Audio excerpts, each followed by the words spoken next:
Fabulous with Vips and Vicki. The ThinqShift podcast for professionals who aspire to be fabulous leaders.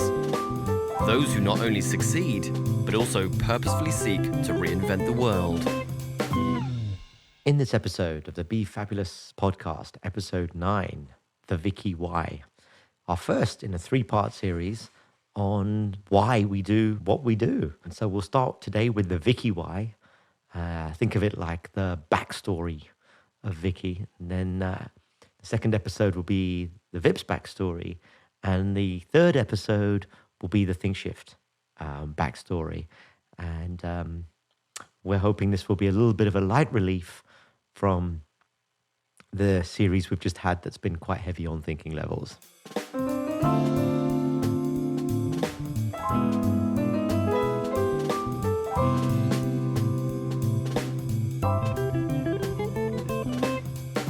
Welcome to the Be Fabulous podcast, episode 9. I get to kick this one off today, which is kind of unusual.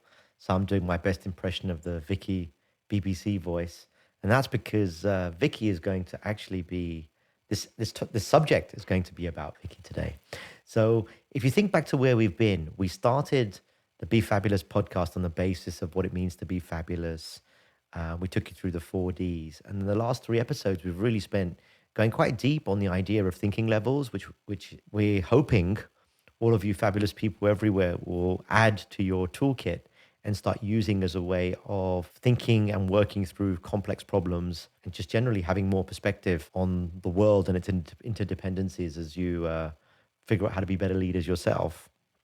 So today we realized, Vicki and I were talking about the next set that we were going to do. And we actually realized that we haven't really taken you back to the beginning. I mean, so far, you've heard from Vicki, you've heard from me. You know this podcast has got something to do with ThinqShift, but you don't really know anything about our background or how we ended up here. So what we're going to do is we're going to actually, after what has been kind of 3 quite heavy episodes, we're going to make this one a little bit lighter, and we're going to go back to some of the origins of fabulousness. So this episode is going to be what we're calling the Vicki Why. You know, why is Vicki doing what she's doing, and what drives her, and how does she fit into the mix, and how does she help fabulous people everywhere become fabulous leaders of the future. Then we're going to turn the tables, and she's going to do the Vips Why. And then we're going to do how that all comes together from the ThinqShift Why and what really fuels our mission. And quite frankly, why we do what we do as an organization above and beyond the individuals. And if we're lucky, we'll get a couple of guests from the ThinqShift crew to come in as well. So with that said, Vicki, I hope you're nervous. Don't make me nervous, Vips. You know, this is kind of like payback time. Normally you're interviewing me and you're putting me on the spot, so I get to put you on the spot today. This is going to be fun for you, my friend. It is, and it's and I've got like 16 questions here, which I suspect I'll get through about 3. So I'm going to open it up and say, okay, so Vicki, what makes you fabulous? That's a good starting point, Vips. I thought I'd go right into the deep end. Well, when we think about our definition of fabulous as somebody who is constantly adapting to keep pace with what's happening out there in the world, and somebody who has a mission that's big enough that they are excited by their why and how they are looking to reinvent the world, well, that's who I am. I have always been somebody, I read about 7 books a week. I've just done a master's in positive psychology. I'm looking at a master's in spiritual psychology. I'm always learning and studying. I just love to learn. I love to soak up knowledge and then figure out ways to apply it and teach others. And I fundamentally hate change like most humans, but I always force myself into situations where there is change. So we touched on in our first podcast that Vips and I are from different countries. So I grew up in South Africa. I moved to London in my early 20s, spent most of my working career there, and moved across to Los Angeles in 2013. And every shift, whether it's country-wise, whether it's career-wise, whatever it might be, has been scary as all hell for me. But for me, it's always the downside cost of not doing it that spurs me into doing the thing that feels really, really scary. That's more important to me than feeling safe in the known. It would be the what did I miss out on? I guess a bit of FOMO if I didn't do it. So that overcomes my fear because I want to experience it all.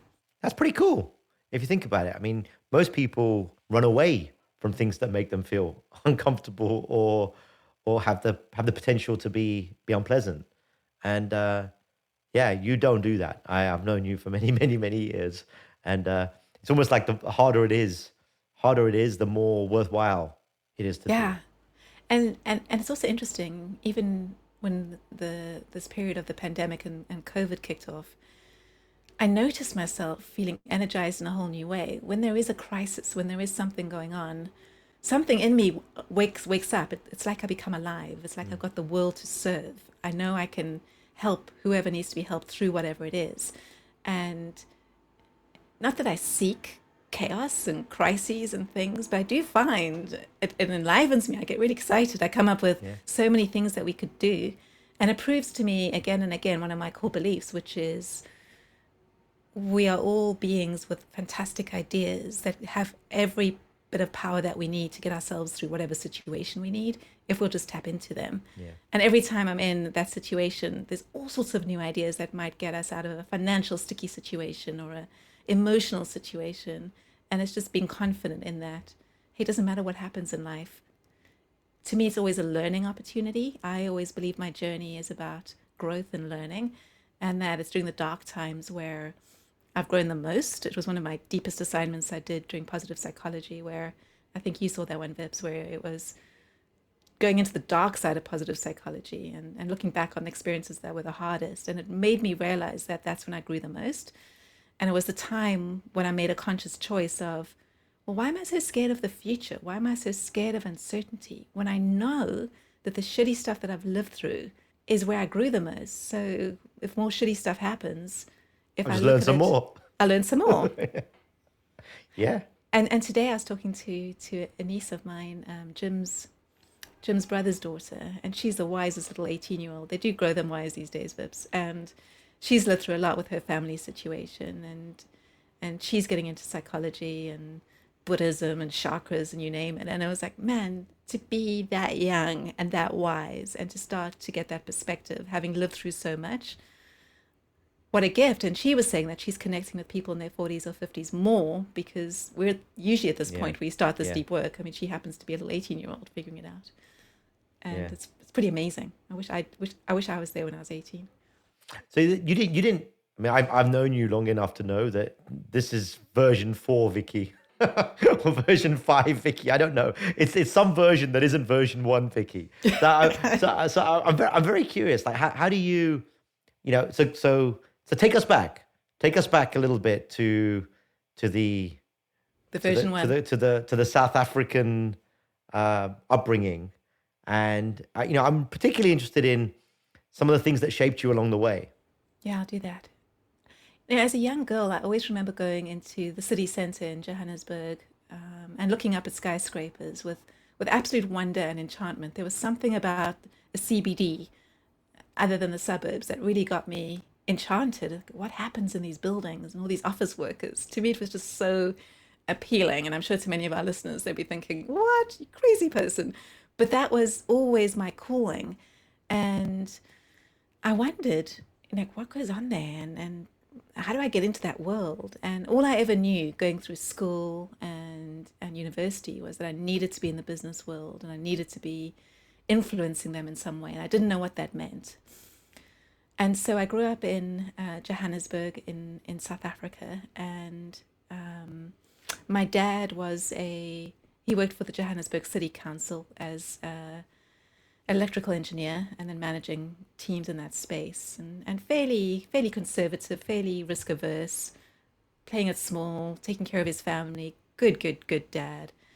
And he comes from a Scottish Irish heritage, and my mom comes from a family where her parents were German Jews that escaped to South Africa before the war, and her mom reinvented herself as a French Christian. And my mom only knew that her mom was a German Jew when she died and she got hold of her birth certificate. And that's Wow. how, talk about reinvention. It was so bad in those days to be seen as German or Jewish that they invented themselves. And so she grew up in this world of be seen and not heard, be a good girl, do what's required. My dad's father was an architect who was deaf, and his mother was a professor of maths at a university in South Africa.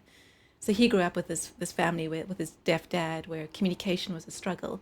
So both of them were definitely what I would call, they preferred to be quiet and behind the scenes and be good citizens and be part of the system, not rock the boat, take care of the family, very family focused, very much about the ideal family scenario. And they had me and my sister. My mom was an only child, so she had my sister a year after me, almost to the day. We're both born in May, because she was so lonely as a little girl. And she thought, oh, well, they'll be the best of buddies. And because we were so close growing up and very similar in terms of capabilities and looks and everything else, it was just too close. I think there's just too much competition both ways. And I can go into that story with you if you like, but that's been a deep journey. And over the last year, we've become really, really close. But that's been a lot of deep inward work to get to that stage, because at that point, it was much more about just too much competition and too much proving ourselves in this family. And for me, I always wanted more. So we had a lovely living. I was one of the fortunate few, but we didn't do well. We just had a lovely living. So what I mean by that is, we could afford a jar of Nutella for the whole month, and then we'd have to wait till the next month before another one. We couldn't afford yogurt. My mom would have to make yogurt. But we had a car and house, and we had a lovely life. But there weren't any extras. So what that meant is, at the age of 16, I got myself a cashier job in the supermarket, and then I got myself a catering job, and then I got myself in the restaurant industry, and then I got myself to one of the best restaurants so that I could make a lot of money. Is it tips in South Africa? Is it? Yes. Yeah. It's all tips. Yeah. So you can imagine, as an 18-year-old, earning as much a night, where you could buy yourself a brand new leather jacket every day if you wanted to. Wow, that's nice. When you're 16 or whatever, that's awesome. Yeah. I was 18 at that stage, but yeah. 18. And actually, that was one of the pivotal moments, because I was at one of the best restaurants in South Africa. It was a seafood restaurant, high-end Portuguese. You love the peri-peri chicken. It wasn't Nando's, but hey guys, if you ever want to make me and Vips happy, bring us Nando's. Lots of good memories at Nando's. Another story for another day. And there was a couple of the waiters that were career waiters. And most of us were students doing this as something to make money, putting ourselves through university. And it struck me with there was one guy in particular where he had an extremely wealthy family, and they owned high-end boutiques. He had a chef. He had two chefs. One was the barbecue chef, and one was the real chef. And it struck me really early on. I watch the world very, very closely, and I'm very curious at how people do things and the kinds of decisions they make and the consequences. That's always been a gift of mine. I've always been a watcher. If there was an Olympic sport for watching and learning, that would be my mode of operandi. But I watched him, and I thought, so here's a dude from a really wealthy family who, from my perspective, similar age to me, has no ambition. All he wants to do is be a waiter, because his parents had set him up to fail, because he could never live up to their earning levels from his perspective, and anything else would be a failure. And that was a very real moment where I made that conscious choice of, all this cash is great, but this cash is great. I need a career. And so that allowed me to get my first job in IBM, where I'd earn less than waitressing. Yeah. A lot less than waitressing. So that was your first circle of suck, right? That was your newbie to superstar performer journey. Yeah.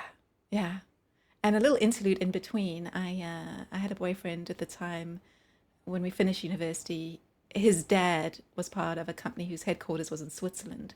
So I went to Switzerland with him for 6 months, and that was back in 94. And it was the time when the country was going through a lot of change, and I could not get a job. I was qualified. I had this degree. So I did a degree in business, and a Bachelor of Commerce is what it's called in South Africa. I did an information. Same in India, Bachelor of Commerce. There we go. Good. I'm sure there's colonies. Some UK aspect to that, some colonial history to that. Oh yeah, absolutely. And he was spending 6 months doing an internship in Switzerland, and so I went with him. This real fascination. South Africans, Australians, New Zealanders, we all have this fascination for travel because it's so expensive to do from these countries, and but there's just this hunger to experience the world because you feel so far away from everybody else. So that opportunity happened, but because the Swiss culture is very insular, I had no work experience. I might have had a degree, but there was no ways in hell I was getting a job. I wish I'd known that going in, as opposed to spending 6 months beating the pavements trying to find a job. And I have a relative in Switzerland who was head of technology for Philip Morris, and he spent a lot of time with me and helped me. And his recommendation was go back to South Africa, get yourself a job in IT technology. It'll get you a job anywhere in the world. And given all I knew was that I wanted to get into business, didn't matter what kind of business, that was it. So I waited for the change of government, which happened in May of '94. Everyone thought there was going to be a civil war when it changed from white regime to the ANC and Mandela came into power. But none of that happened. So I went back and got myself a job at IBM. And it was really the goal to come back to Europe. And within 3 years, and the work I got into initially was being more of a business analyst. But in a country like South Africa, at the end of the day, there's 4 banks. And when you've done the process redesign for 4 banks, and they all say they're so different, and they are not, I started looking over the techies, and they were into workflow and imaging solutions and CRM solutions. Like, that at least I'm learning, I'm doing something. And I realized, again, being pretty switched on, even at a young age, that I was never going to advise executives when I was that young. So I knew I needed to cut my teeth on something. And I thought, well, this is as good a career as any. And IBM's a fantastic place to learn. And then within 3 years, had the opportunity with one of the service offerings that IBM bought, because they just gobble up little companies like this was when they were absolutely vacuuming up. Yeah, Lou Gerstner was in charge. That's right. Gobbling up the world. Yeah, gobbling up the world. Yeah. And I got the opportunity to either move to Paris, to their headquarters, or the UK. And either would have been fantastic. And the UK came through first. And in hindsight, it's a blessing because it's English speaking. I hadn't really thought of the consequences. And thought that through. and thought that through. Perhaps I was 25. Well, it was good food or go to England. Yeah. Have the language. Exactly. And as it turned out, Jim, my husband, was in this team, and I wouldn't have met him that way either, so that would have sucked. So I'm really glad I chose the UK option. That's awesome. So hold on. So just for everyone, so these are your superstar performer years. Yeah. Yeah? Yeah. And you were a techie. Yeah. Believe it or not. Well, I believe it. I saw it. I experienced it. But I'm one of relatively few who know that, Vicki. Yeah, so one of my, I guess, life lessons has always been, and it's changing now for where I am in my life, but certainly my superstar performer years, was everything was a means to an end. It didn't really matter what Vicki needed or Vicki wanted. It was more of a means to an end. Because I find joy in most things, it wouldn't really matter to me what the frame of reference was. I'd find joy and learning and goodness in it regardless. And that was a career in the late 90s, early 2000s. That was a great way to see the world, great way to earn great money, be with super interesting people. So that kind of checked those boxes. Yeah, it still is. And luckily, I'm bright enough that I can figure it out and get my way through it. And so that was an interesting part of the journey. And I moved across to the UK and spent 3 years doing projects all over Europe, Hungary, Amsterdam, Germany for a year, doing middleware and call center solutions for mostly large banks. And then somebody came knocking, our friend Shashin Shah, and said, hey, I'm starting up this integration practice at Arthur Andersen Business Consulting. Do you want to join me? And at that stage, I was thinking, I'm good here. I'm on a work visa. Life is good. And he kept pestering me and said, come and meet us. And so I got wooed. It was the early 2000s. I got wooed with the fish tanks and the fantastic cafeterias. That sixth floor Strand was very, very impressive. Right? 180 the Strand, Yeah. overlooking the River Thames. It was just everything a young little thing would be impressed by. No, I was impressed by that as well. I joined there too. It was that fish tank definitely was worth every penny they spent on it. It was extraordinary. Yeah. And, it was an interesting journey. It was tough coming in as an advanced hire because when you come in as part of the graduate group, you're taken through a school You of, have a cohort. yeah, you have a cohort of formatting of presentations and business communication. There's a very sophisticated program, whereas IBM was very technical. It wasn't like that at all. So I was missing a lot of those core foundational techniques. And, We and paid for that later on. oh, you talking about? I And, thought I that'd learned, make you laugh. you did. I learned them along the way, and it was painful, but I also wasn't. It was a very cliquey environment, and I wasn't fully part of the clique. And on one hand, I loved the types of people. It was definitely very glamorous, very intelligent, fabulous people. I don't know if they're fabulous by our definition, but really interesting people. But on the other hand, it just felt like this hamster wheel. And I remember for me, well, there were two straws. One was Enron happened fairly soon after I joined Arthur Andersen Business Consulting, a couple years in, and that took Arthur Andersen down, and we ended up at Deloitte. And given we just touched on the importance of the little things, given the hours we were working, I remember the Deloitte CEO walking in and going, "Those fish tanks, they have to go, in that cafeteria, that has to go." And at that point, I was working on a really complicated handheld implementation for Avis. And it was bleeding edge technology, Yeah. and it wasn't working. It was a freaking nightmare. And we were working on this thing till 4 in the morning for over a year and a half. And I was just so miserable. And for him to say that so glibly, to me, was a signal of times to come. And then, secondly, I was noticing in myself these bad managerial behaviors that I didn't like in the role models around me, the controlling, the making other people feel bad at your own cost. I was starting to notice those qualities come through me. I was 10 and a half years in the game, and I thought, you know what? I'd rather just be a florist. I don't want to be this person. It's not me. And it affected me really, really deeply.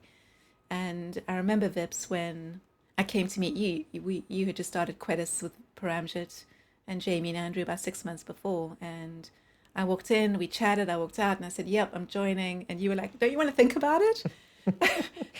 It was perhaps the most surreal interview I'd had to that point. But for me, it was, I'm like that. Like, I endure a lot of pain, but once I make up my mind, when the Totally. right thing comes along, and I've been reflecting a lot on my life in terms of the husband I chose, or the options I've had in career choices, or locations I've moved for, country. They don't happen quickly. But when the right thing happens, my intuition knows exactly what it is, and that's it. For me, that's it. There's no question about it. And I think I've been really fortunate to listen to it, and it's resulted in this really fabulous life, Yeah, to you be have very honest. good antenna. The way I describe you sometimes when I'm talking to other people is your antenna for the things that are really important is extremely high. Whereas most people tend to spin a lot between what I'll describe as a bunch of wants, but they're not able to kind of sort through and have a clear number one against this, never-ending list of wants. Whereas your number one is normally very clear, and you know it when you see it. And to me, it made me think. I think it makes you fearless when you know something is intuitively right. The fear just evaporates, and Yeah, you you and you spot always on. know it's going to be hard work. You Yeah, always and, know it's and going to be hard work, but the and I'm fear goes away. okay. Yeah, and I'm okay with the journey, and I'm okay with the patience, and even ending up on beach in Los Angeles. Probably somewhere in my heart, if you really would have asked me, would this be a dream of mine? Deep down, I would have said yes. Would I have actually articulated it? Probably not. No, because then you're committed. Well, not only committed, but it's more, will I be disappointed, Yeah, or is this a yeah, pipe dream? yeah. But every one of the amazing things that have happened in my life are way bigger and better than I possibly could have designed on my own. But it's being willing, as you say, to latch onto it when it shows up and take advantage of it, and shape it and create it in some ways that it happens. All right, so I'm going to give you a really tough question now, right? Oh boy, I'm gonna So, have some tea vips. so you've said a couple of things, right? Like things have always turned out better than I ever imagined they could have. You've mentioned that I'm a joyous person, and I see the joy in everything. What is that? Genetics or choice? I think there's two answers. So one is my middle name is Joy. So I must have come out smiley. We'll have to ask my dad that someday. He'll giggle as he listens to this. So I must have been a little smiley thing when they met me. But I would say that's probably 10%. I would say 90% is choice. So how do you choose to experience joy? That's a deep question. Like for me, if everything went completely tits up for us right now during this period, It's which it such an could do. Englishism. That's such an Englishism. There's going to be a bunch of Americans that lose their mind when they hear that. Oh, but it's from me, not you, so I can get away with it. Yeah, we have a colleague, a client who's running right now, and he's probably tripping over That's himself. right. That's right. Yeah. Somewhere in Philadelphia. Or DC. I can't remember Or where he LA. is he LA? LA, right? Oh, you're Yeah, thinking of right the LA now. one? Probably LA right now Okay. because of COVID. Yeah, fair enough. Should be in DC, but probably LA right now. But I know that I would work in a restaurant. Well, restaurants aren't great now either, but you know, Do you want to pick another one? Airline, maybe. You know. Uber, maybe, no, whatever. You know, I'd find whatever the COVID equivalent of something is, and I would find joy in that because for me, I fundamentally enjoy humans and I enjoy the interaction with humans. And each situation puts me in a different environment with humans where I learn something new no matter what their situation. And that stretches me, that creates a lot of growth for me. And for me, it's not so much about, you know, I like nice things. I love living a nice life, but I don't need it. So the start of the pandemic was probably the happiest time for me when we went inward and went really quiet and stopped spending and just started to appreciate toilet paper and like stretch out our meals because we weren't quite sure where we could go. You have a 3-hour meal. Yeah, or just even stretch them out in terms of buying them because you didn't know when you get groceries again. Oh, yeah. Sorry, yeah. Like practically. And the simplicity of it brings me a lot of joy because we live in this society that is so consumerism focused. And don't get me wrong, I love the nice things, but they also confuse me. Whereas when I'm back in that simple world and everything's easy and clear, I just feel so joyous. So a very simple life. Let's say there was restaurants back in business and I was waitressing or whatever again. That was a happy time in my life. You know, that was a really, really happy time. It was silly, it was fun, it was carefree. And I would look at that no matter what environments I'm in. And even when Vips knows I've been working on some projects over the years that haven't been ideal. But even those, I will look at the good side, I'll look at the value I can add, I'll look at the upside of it and find joy in them regardless, even if I'm selling my soul to some degree. I'm getting older now, so I'm realizing that's not a good thing to do for my soul. And I'm able to make more It's not worth choices. the extra wrinkles anymore, Vicky. It's not worth it.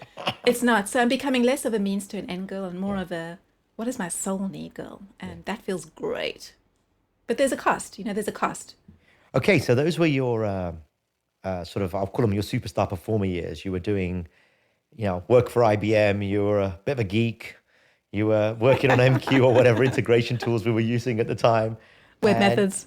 And then, started to abandon that and, join Paramjit myself and the merry crew that became the ThinqShift, the Quedis crowd. And then I guess it was the awesome manager years. Ah, that was definitely the circle of suck.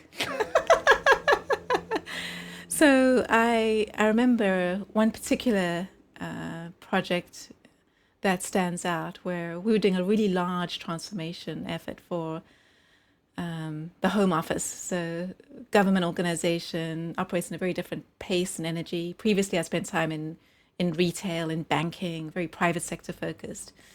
And naively, I thought a transformation of an organization would be the same. I hadn't really thought through the cultural implications. So, again, naivety of youth in our careers. And let me pause to say at this stage, I'd moved on from being a technologist. So when I joined Quedis, the ask was really focusing on the people side of organizations. Our mission was friend of the CIO. They did no technology.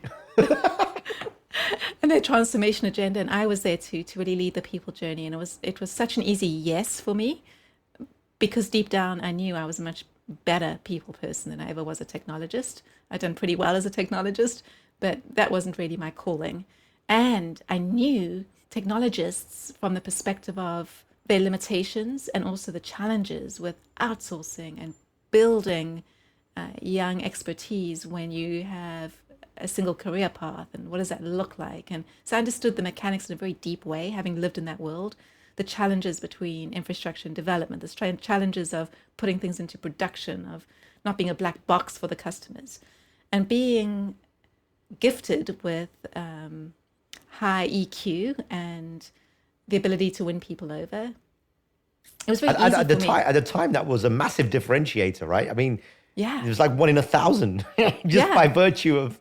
And to be able to talk to them in their language and then go, oh, we trust her and believe her. She's one of us. Oh, and she can do that stuff that we suck at.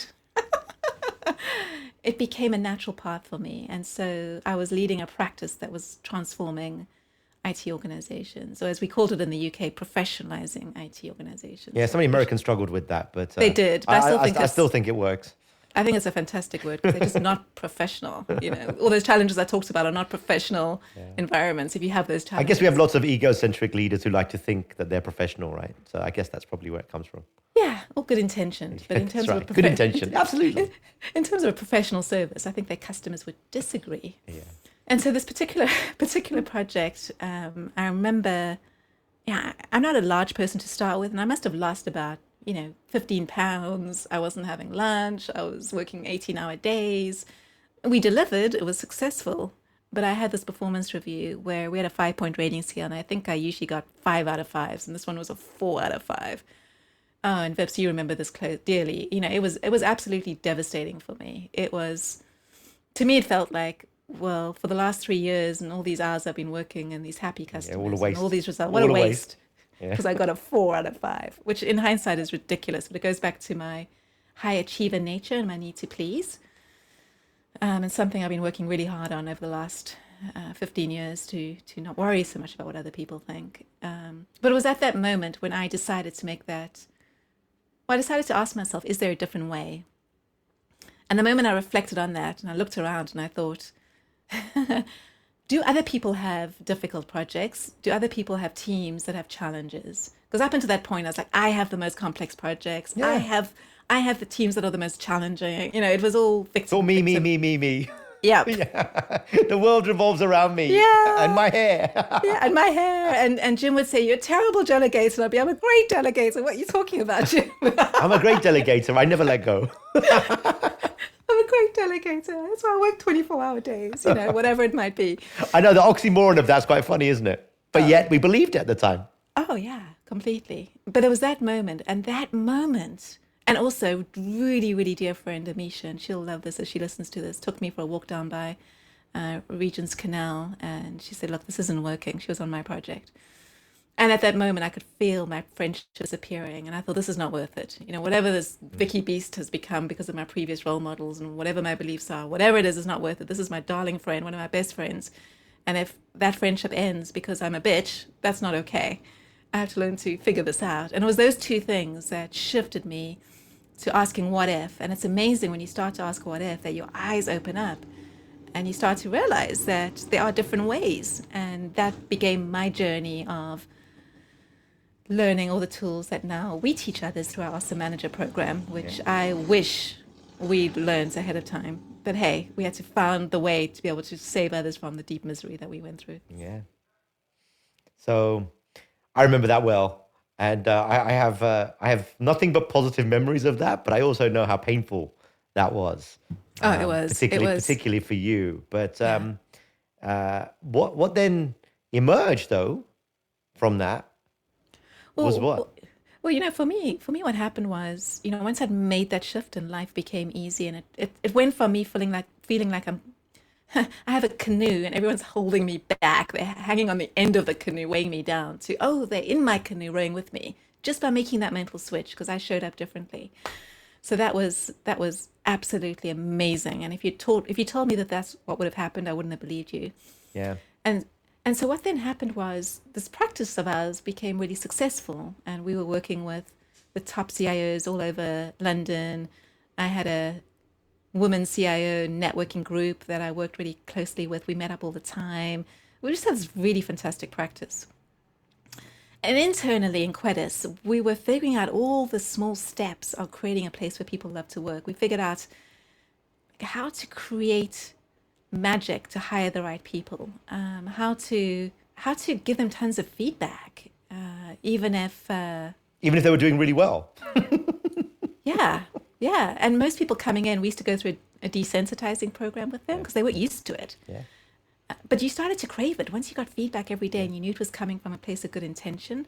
And I watched, it's hard to see ourselves, but I watched all my team around me and those at my peer level and watched the growth that would never have happened without that. So I firsthand saw growth and performance of the company, and we figured out how to rewire managers and a gazillion things. We figured out how to go from a culture of 20 to 40 with a new construct around families, and someone took care of the social and the communication. All the little points around the journey that normally would cause us pain, we figured it out. And a lot of it is thanks to you, my friend, and leading us through that journey. And it became so addictive to me because go back to young Vicki, who used to look up at the skyscrapers and wonder what happened. Turning up at IBM and having that first circle of suck. And then as I moved from IBM South Africa to the US, asking some really tough questions. What do my peers earn? What are new joiners earning? And realizing I was the lowest paid. They're bringing in new grads that were earning more than me. Wow. And starting to realize that the world isn't a fair meritocracy. You have to fight for yourself. And realizing as I did more and more research that 60 to 70% of the workforce is highly disengaged for a lot of good reasons, whether it's sucky managers, all the things I've talked about. And then for us to figure it out, it was like, we have this secret elixir. We were spoiled for a decade. If you think about it. We worked really hard. Yeah, we worked really hard. But it was, for me, it was really hard for me to recognize that that's just not how anyone else sees the world. Yeah. I mean, we were such an exception but I didn't realize until we were doing something else. Well, for me, I realized it because I was in all these other companies, but what I also loved is we'd go to these small business awards, the Sunday Times Business Awards every year. And we were always, top 1, top 2, top 3, top 10. And there was only ever companies like organizations like Christians Against Poverty, with a real cause. The real cause centric. Yeah, that's true. As opposed to a consulting company. Yeah, a bunch of Ponzi consultants serving IT directors. Totally. And that made me really proud. And so what's driven me always is organizations and creating a place where people love to work. And us having that secret elixir became my thing. And I was doing it anyway through my professionalizing IT practice. But as the journey went on and moved to the US in 2013, and that's probably a story for another day. The shortest version is my husband, Jim, did really well in his career as a head of IT for Credit Suisse and a huge job at Vodafone. But the politics really got to him and the toxicity of it all. And so it started affecting his health. And when he stopped working and we're living in the UK as a New Yorker and a South African, and we're looking at the weather and it's the January blues. The January blues are going from 1 week to 2 weeks to 6 weeks, and the Brits aren't drinking in January and there's no money. And you're like, what are we doing here? And so engineered a move to Los Angeles, as we'd been acquired by North Highland at the time, so that was fairly easy to do. And even that was funny because I had the opportunity to come to LA or to Sydney, where one of the sister companies were. And I remember the CEO of the US company saying, but they're so different. How could you compare them? And I'm like, you're making it way more complicated. Sun and a beach. Sun and a beach, and the rest is going to be fine. I don't care which option it is. But in hindsight, very, very pleased it ended up being Los Angeles, because we have our definition of fabulous, but there's a personal definition of fabulous for me, which is all about high energy environments that have a very cosmopolitan feel, where the latest and greatest is happening. And that's definitely Los Angeles. There's so much energy, there's so much diversity. You can find anything and everything, and you can find a little secluded pocket as well. And we're in the secluded pocket with access to everything. And whereas I think Sydney would have ended up being a bit small for who we are and what we like to do in the world. That's pretty amazing. So I got to ask you, so I know that you coach and work with a lot of people that I work with too as well. We know, a whole bunch of people together. But when you look back, like if you could speak to your younger self, what's the 3 bits of advice you would give that the person who was just going back from Switzerland back to South Africa, and trying to figure out a way to engineer a trip to either Paris or England? What advice would you give that particular Vicky? Oh, I love that you say that. Behind me on the wall, I don't know if you can see it, behind my bookshelf is a note to my younger self. I'll have to send that to you sometime. That looks like an essay. Yeah, yeah, it is. It is. It was one of my positive psychology assignments. But it was something like, know that your parents, love you and want the best for you, but they're risk averse and they're not going to understand the journey you want to be on, but they'll love and support you regardless. And be okay with that. Don't judge them for their beliefs. It's okay if that's how they are. And secondly, for myself, is spend more time in the moment and just enjoy being, because it's all going to work out in the end. It always Absolutely. does. Even if it's shitty stuff. I went through some pretty tough stuff in 2001 where Jim had leukemia. 2 months earlier, my mom passed away like that. She never wanted to get to 60. A few months before her 60th, gone. It was really tough. He lost his dad. She's my hero. I just want to say. Careful what you wish for, my friend. That was said with full intention. Yep. We know this, but we're not going to let him die anytime soon. And I know that it's going to work out in the end. So don't only focus on the means to the end, but really enjoy the journey. And I wish I'd done more of that, because in Europe, Jim and I had the most amazing experiences. We talked about the Quetis experience, but we got to travel all over Europe on weekends and really take advantage of the proximity, the cash we had. And absolutely, I had a ball, but always with this heaviness of there's so much to achieve, as opposed to the place where I'm right now, which is actually enjoying the moment. And I would, if I was doing it over, I'd be just enjoy it, because it's truly special and you don't get to do this again like that. And it's always easy in hindsight. No, it's so true. It's so true. Yeah. I want to ask you two more questions. We've got about 3 minutes to go, I think. The first one is, so, you have credit for coming up with the term fabulous. Okay. And we, that's a whole other topic we can go into, but I'm thankful to you. Firstly, I think it's a thank you. It's a public thank you. Because the ability to capture so many fragments of what we knew we meant that no one else could understand, but which we knew every time we saw it. That's fabulous. That isn't fabulous. That person's fabulous. That person's not fabulous. That's a good person to recruit. That's not a good person to recruit. That's the fabulous thing to do. That's not the fabulous thing to do. I don't know if that was engineered. I don't know if that was problem solved. I don't know if that was organically grown, particularly between our relationship and a few others, Rav and Amisha you mentioned earlier, and Jamie, and there's a few of us who I think were part of the the fabulous recipe, if you like. Mark Norris.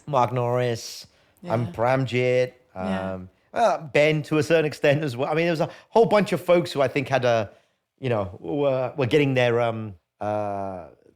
ingredients in, if you like, and so I'm like, so for you, how do you look for fabulousness? How do you know it when you see it?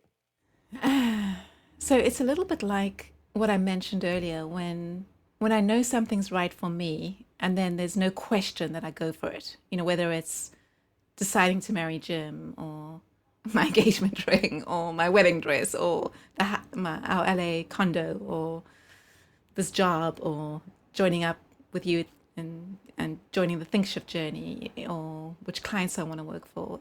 I know before I know. I know before there's any words in my system to know. So some might call it intuition, some might call it being guided, but I know at my core.